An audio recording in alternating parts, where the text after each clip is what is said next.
It was just another gray morning in the small town of Clearwater, where life moved slowly, and faces were familiar. Inside the old diner on Main Street, the smell of fresh coffee and buttered toast filled the air. Rain tapped gently against the windows, and the sound of a sizzling griddle played like background music to the quiet chatter of regulars. Among the usual crowd, a young waitress named Mia moved between tables with her practiced smile, balancing trays and refilling cups. Her hair was tied neatly back, her blue uniform slightly faded, and her shoes worn from long shifts. But her heart was bigger than her paycheck, and that's what made her different. Every morning at exactly 8:10, an elderly man named Mr. Harris would walk through the diner's glass door. He always wore the same gray overcoat and brown hat, his face lined with years of stories no one else seemed to know. He sat by the window, the same booth every day, and ordered the same thing, black coffee, 2 slices of toast, and scrambled eggs.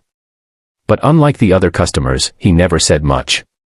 His hands trembled slightly when he held his cup, and sometimes he stared out at the rain for minutes, lost somewhere far away in his thoughts. Mia had noticed him from her first week at the diner. There was something lonely about him, something that quietly tugged at her heart. The other waitresses just took his order, left the plate, and moved on. But Mia lingered.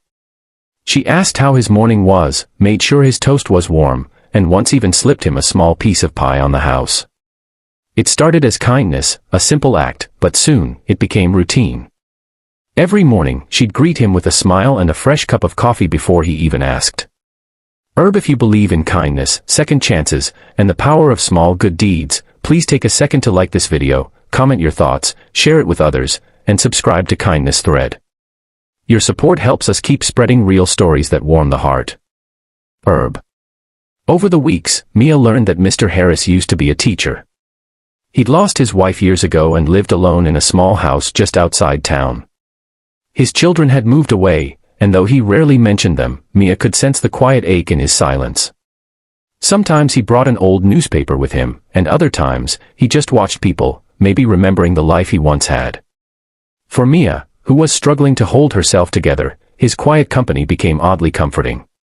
Because Mia's life wasn't easy either. Her mother was sick, and the bills were piling up faster than she could pay them. She worked double shifts, took night classes, and often skipped her own meals just to make sure her mother had enough. There were nights she cried alone in her small apartment, wondering how much longer she could hold everything together. But every morning, no matter how tired she was, she greeted Mr. Harris with warmth. Helping him, even in small ways, reminded her that kindness still mattered, that maybe life wasn't all struggle. One cold winter morning, when the snow had begun to fall, Mr. Harris didn't show up. Mia noticed right away. The booth by the window stayed empty, and something inside her tightened with worry. The next day came, and still no sign of him. She even asked a few regulars if they'd seen him, but no one knew. On the 3rd morning, she called the small local hospital, and her heart sank when she heard he had been admitted after a fall at home. Without thinking twice, she took her short break and went to see him. When Mia walked into the hospital room, Mr. Harris looked frail but surprised, and grateful. No one else had come. She stayed by his side for a few minutes, brought him a small muffin from the diner, and promised she'd check on him until he got better. For the next week, she did just that. Between shifts, she'd visit him, bring small things, coffee, a flower, sometimes just a smile. The nurses began to notice her dedication, whispering among themselves that the waitress from the diner had a heart of gold. A week later, Mr. Harris returned to the diner. His walk was slower, his hands weaker, but his eyes, they were softer now, brighter even. When Mia saw him, her face lit up. She helped him to his booth, made sure his coat was hung properly, and brought him his breakfast with extra care. He didn't say much that day, but before he left, he looked at her for a long moment and said quietly, "You remind me of my daughter." Mia smiled, not realizing how much that small sentence would mean later. Days turned into weeks, and things returned to their gentle routine. Until one morning, a few months later, something unusual happened. It was just past 8:10, and Mia was refilling sugar containers when the diner door opened. But it wasn't Mr. Harris. Instead, 4 men in black suits walked in, their presence so sharp it cut through the room's calm. Behind them came 2 lawyers, serious-looking, holding folders, and the entire diner fell silent. Mia froze when they stopped near her counter. "Are you Mia?" one of them asked. Her heart skipped. "Yes, is something wrong?" The lawyer smiled faintly. "We represent Mr. Harris." Before she could respond, one of the men handed her a sealed envelope. The lawyer continued, "Mr. Harris passed away last week. He spoke highly of you. He wanted us to deliver this personally." Mia's breath caught in her chest. The sound of dishes, the hum of chatter, everything around her faded into silence. She could barely hear herself whisper, "He passed away." The lawyer nodded, his tone soft now. "He left something for you." Inside the envelope was a handwritten letter and a folded document. Her hands trembled as she opened it. The letter was simple but heartfelt.